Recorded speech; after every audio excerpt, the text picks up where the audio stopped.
Oi, pessoal! Começa agora uma edição bem especial do nosso Câmara Aberta. Nós vamos discutir a necessidade de se pensar no coletivo, de se ter consciência de que vivemos em sociedade. Dá uma olhada nessa figura.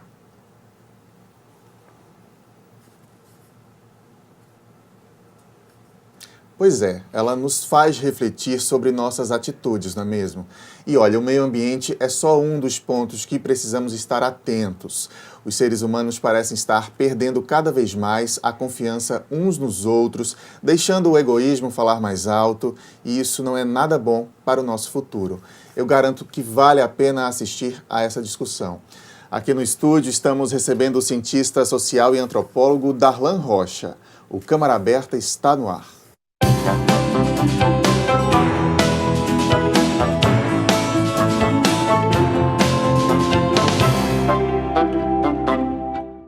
Você de casa que nos acompanha, seja muito bem-vindo a mais uma edição do nosso Câmara Aberta. Professor Darlan, bem-vindo à TV Câmara, muito bom recebê-lo. Obrigado, é um prazer estar aqui, obrigado pelo convite. A gente que agradece mesmo. Para a gente começar essa discussão, professor, eu vou chamar um vídeo que a gente tem, que é sobre a expressão Ubuntu, que é uma filosofia africana. A gente acabou pautando esse programa depois de assistir a esse vídeo. Então vamos assistir para a gente começar comentando ele.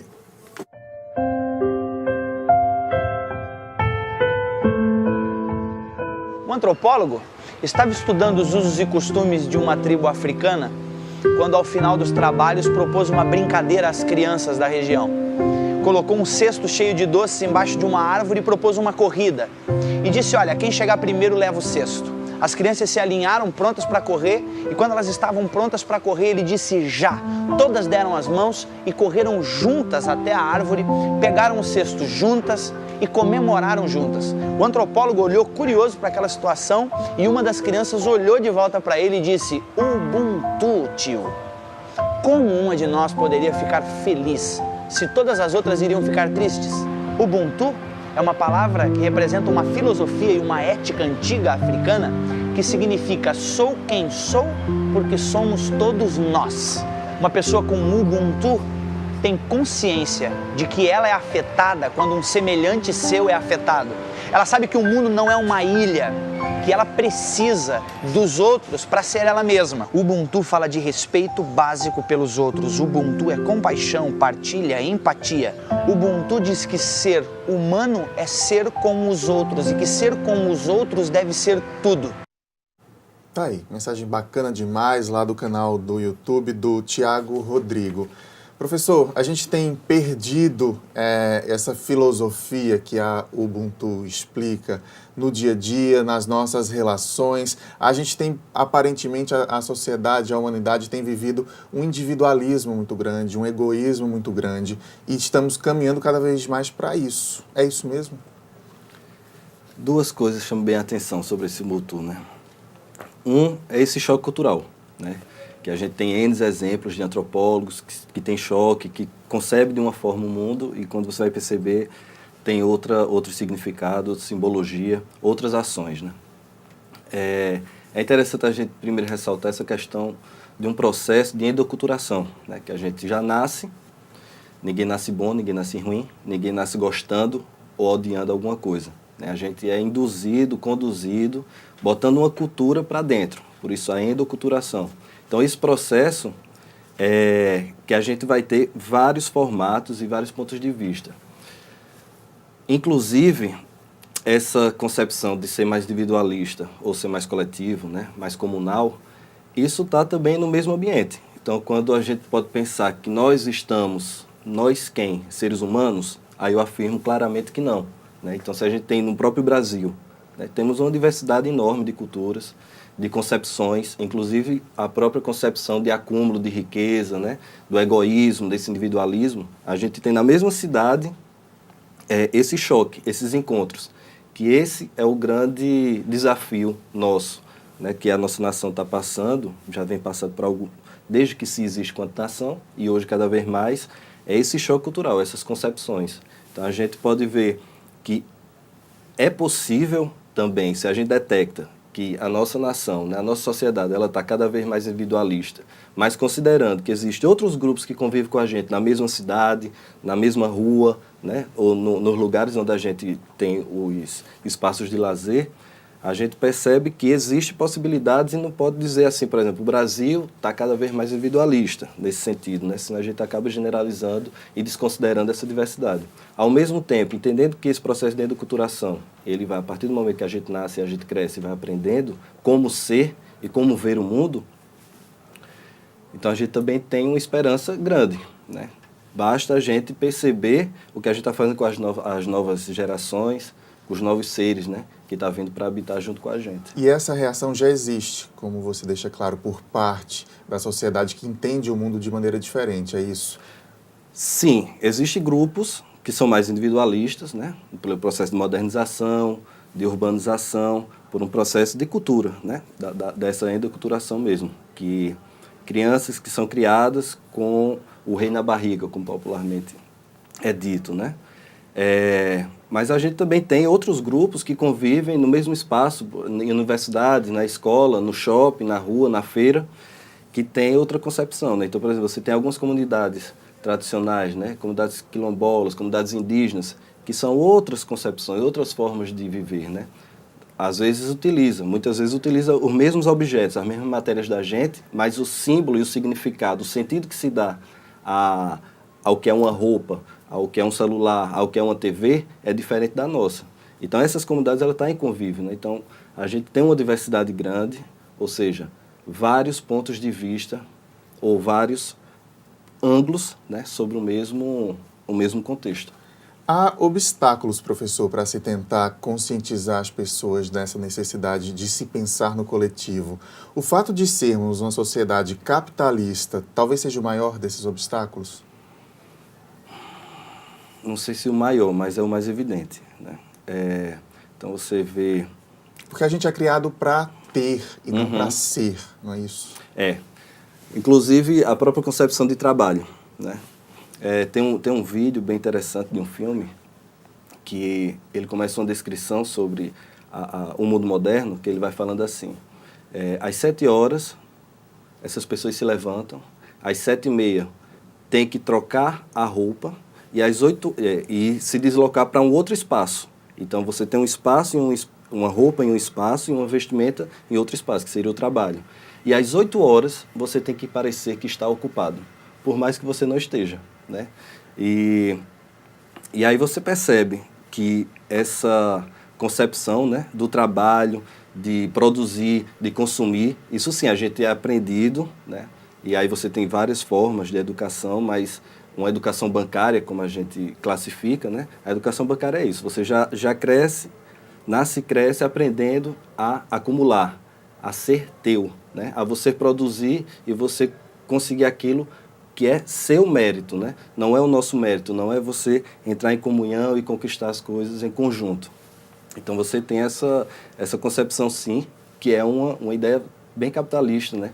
Além disso, o trabalho, a gente tem hoje uma legislação que bota para o trabalhador trabalhar 8 horas diárias. Então você imagina, 8 horas diárias numa função muitas vezes exaustiva, que quando é à noite, você já não tem mais saco, não tem mais cabeça. Você está cansado, exausto, você quer apenas descansar. Então o que é que a gente faz? Liga a TV, que ali vai lhe trazer um tipo de entretenimento, né? Muitas vezes não lhe traz um modo de reflexão diferente daquela estrutura que você já está acostumado e você acaba acomodando ou não pensando de outra forma, né? Ou não desopilando. Além da TV, você hoje tem celular, né? As redes sociais, que muitas vezes reproduzem a mesma estrutura que a gente já está atolado durante o cotidiano. Nós vamos virando robôs, é isso. Não parando para refletir sobre a possibilidade de mudança para melhor, que é o que deveríamos estar refletindo, é isso? Não diria nem melhor nem pior, mas outras possibilidades. Outra forma de viver, outra forma de ser, né? Então a gente acaba substituindo o convívio, muitas vezes, nos nossos lares, né? O fato de jantar junto, o fato de botar um banco na sua rua, na sua calçada e conviver com seus vizinhos, né, ou até com seus familiares, porque cada um quer assistir um programa, cada um quer entrar no seu perfil nas redes sociais, e você acaba ficando mais cada vez individualista, né? Eu vou chamar uma reportagem agora que a gente também preparou para o programa sobre meio ambiente, sobre essa necessidade de pensarmos que não estamos sozinhos, da gente ter esse pensamento coletivo. Vamos assistir para a gente voltar comentando. Mais de 78 milhões de toneladas de lixo foram produzidas em um ano no Brasil. Os dados são os mais recentes divulgados pela Associação Brasileira de Empresas de Limpeza Pública e Resíduos Especiais e correspondem ao ano de 2014. Ainda de acordo com a Abrelp, 41% tiveram como destino lixões e aterros. Menos de 10% foram para reciclagem. E o restante dessa quantidade foi descartado irregularmente no meio ambiente. Os reflexos disso são os piores possíveis. Aqui na capital paraibana, no primeiro trimestre deste ano, 45 mil toneladas de lixo foram descartados de forma inadequada pelas ruas. O trabalho de coleta é feito diariamente pelos agentes de limpeza, mas só isso não é suficiente. É o que diz essa educadora ambiental. Ela explica que cada um de nós pode ser responsável pela construção de um mundo melhor. E isso começa com uma simples ação. Aquele papelzinho que alguém joga, né, naquela inocência, não, é só um papelzinho de bombom, mas aí outra pessoa também joga. E se todo mundo fizer isso, acaba que entope um bueiro e aí há aquele problema, né, de alagamento nas ruas. Então, o primordial é que jogue o lixo no canto correto, né? Não existe aquele jogar fora, né? O pessoal acha que joga fora, mas ainda está no nosso planeta, está dentro. Toda a água da chuva que cai escorre para dentro de galerias como essa aqui e é lançada direto no mar. O mesmo acontece com o lixo que é jogado nas ruas. Por exemplo, uma garrafa de plástico como essa aqui, ela também é empurrada para dentro da galeria e vai parar direto no mar. Agora imagine que um gesto tão pequeno como jogar o lixo em local adequado pode mudar tudo isso. Com a obstrução das galerias, uma chuva forte pode se tornar um verdadeiro transtorno para toda a cidade. Situação provocada pela falta de consciência de muita gente. E nem mesmo o trabalho de limpeza desses locais, que é feito diariamente, pode evitar maiores catástrofes ambientais. É muito comum encontrar garrafas PET, sacos plásticos, copos, uma infinidade de objetos que não deveria estar lá, que entopem a tubulação e provoca muitas vezes alagamento nas ruas. É bom lembrar que o principal agente para manter a cidade limpa é a população, é o cidadão. O cidadão tem que ter essa consciência de não jogar lixo na rua, porque vai provocar um problema enorme. Pode não ser na frente da sua casa, mas na frente da casa de uma outra pessoa vai acabar entupindo e provocando alagamento. Tá aí, o secretário acaba encerrando a reportagem exatamente com o que a gente está falando. Pode não ser na frente da sua casa o problema, mas vai ser na frente da casa de outra pessoa. Eu vou chamar um intervalo rapidinho, a gente volta para comentar essa reportagem e para continuar essa discussão. Fica por aí que a gente volta já. Você fica constrangido quando encontra uma pessoa com deficiência? Então, está na hora de mudar. Deficiência não é doença e essas dicas são para você. Ao conversar com o cadeirante, procure sentar-se. Assim, vocês mantêm a mesma linha do olhar. Para ajudá-lo a subir um degrau, segure a cadeira com firmeza e incline para trás, levantando as rodinhas da frente. Para descer, faça a manobra de marcha ré, sempre apoiando para evitar solavancos. Mas nunca movimente a cadeira sem antes pedir permissão ao cadeirante. E em nenhuma hipótese, nem por um segundo, estacione na vaga reservada a pessoas com deficiência ou ao lado de guias rebaixadas. Você gostaria que construíssem um muro na porta da sua garagem? Pois é, quando você estaciona em lugares reservados, está impedindo que o deficiente físico se locomova. Cidadania é saber conviver com as diferenças.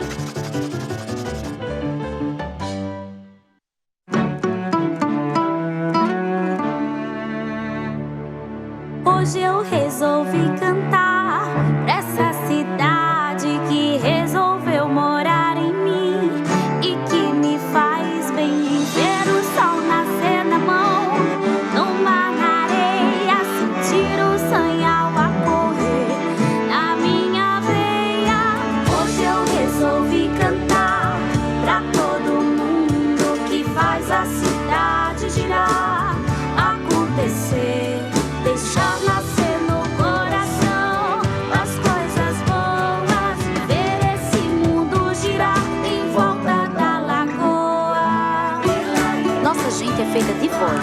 a voz ressoa numa cidade feita de pessoas para as pessoas. Acesse joãomaspessoas.com.br. Câmara Municipal de João Pessoa.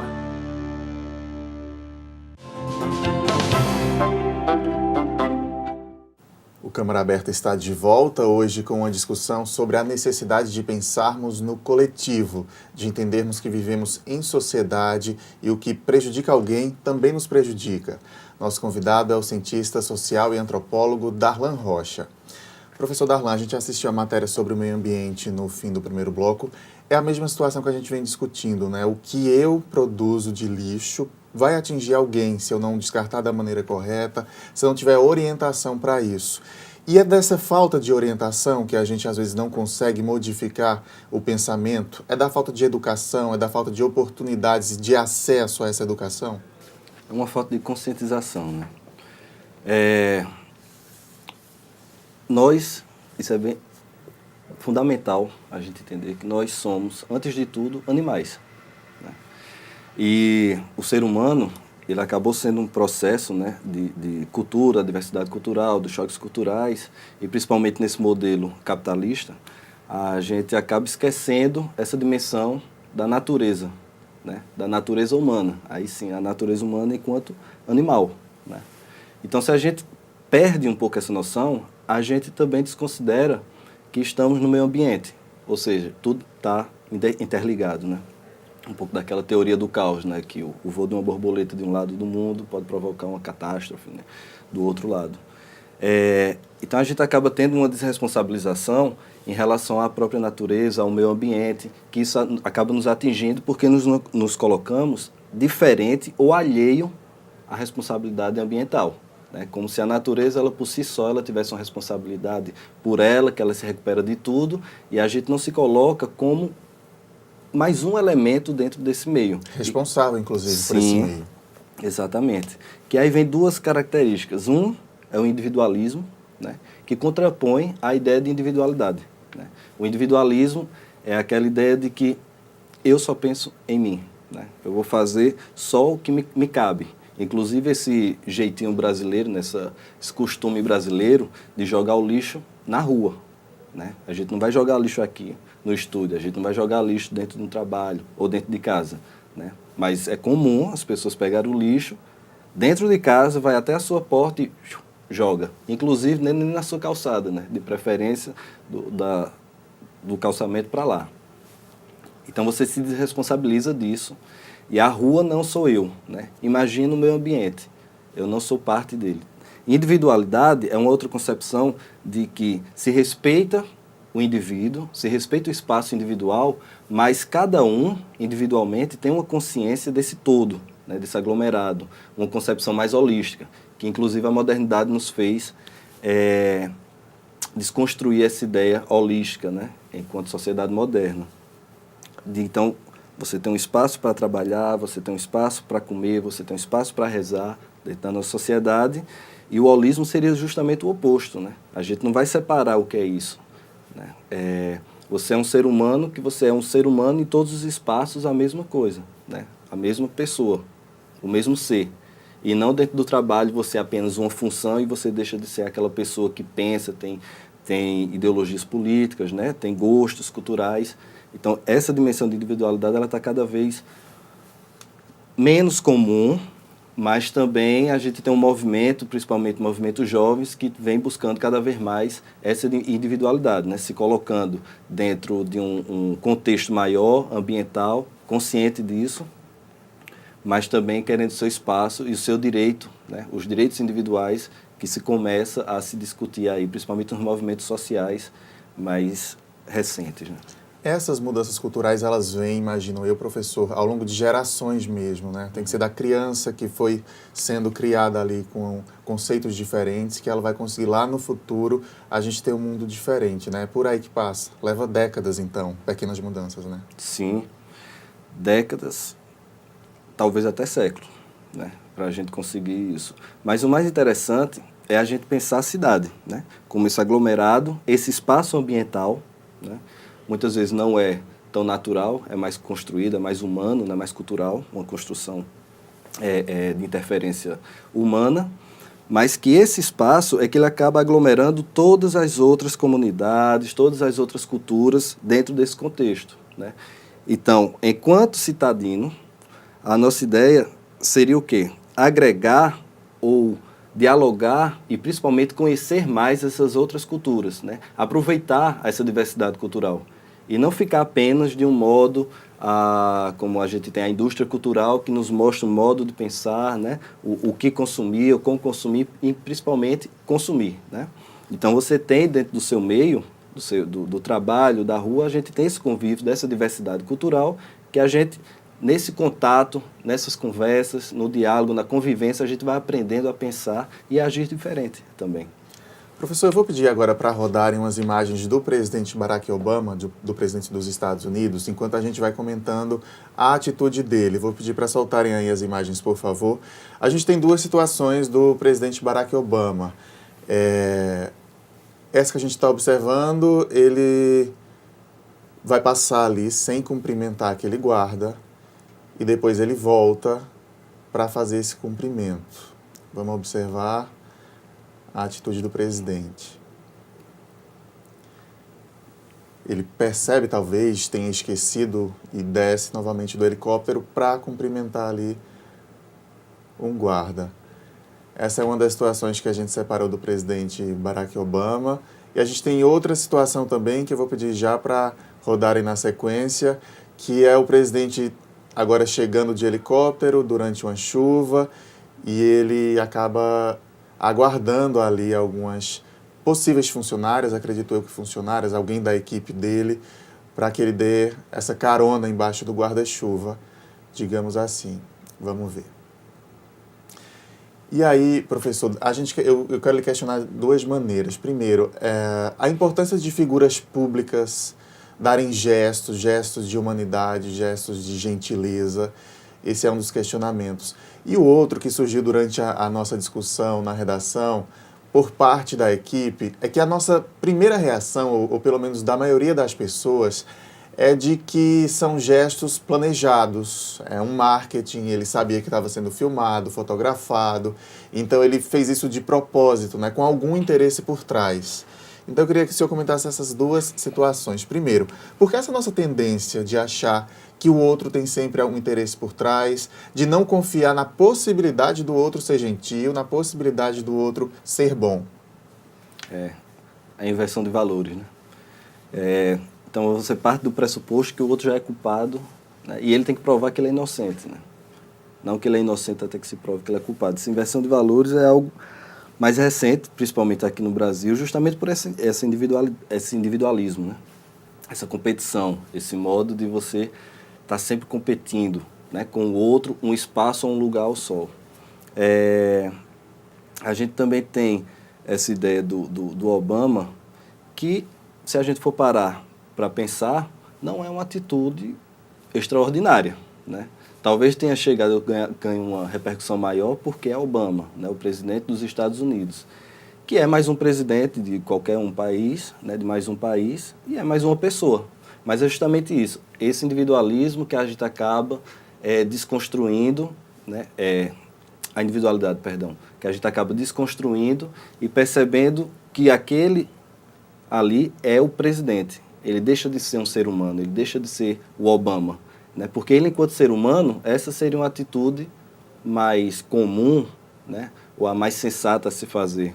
Então, quando a gente acaba fragmentando isso, essa ideia do holismo das pessoas enquanto seres humanos, né? Então você vê apenas aquela pessoa como o presidente, né? Que aí sim vem toda essa desconfiança. Então ele é presidente, ele sabe que ele quer ganhar uma eleição, ou ele quer se mostrar como uma pessoa boa, né?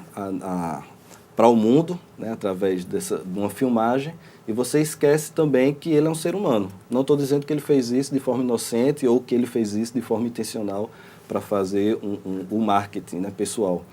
Mas esse individualismo é que vem trazendo essa desconfiança do outro, né? O individualismo nesse sentido, de competição, de competitivo, né? de ganhar vantagem sobre o outro.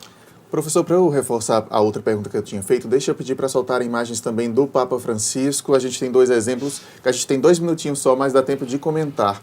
Esse primeiro exemplo circula bastante nas redes sociais. O Papa para o carro, pede para pararem o carro, para ele poder ali cumprimentar e abençoar um deficiente físico e os fiéis que aguardavam ele passando, né? Esse outro exemplo foi um encontro recente do Papa Francisco com o líder da Igreja Ortodoxa. Há mais de 1000 anos não existia, né, um encontro dos 2 líderes das 2 igrejas.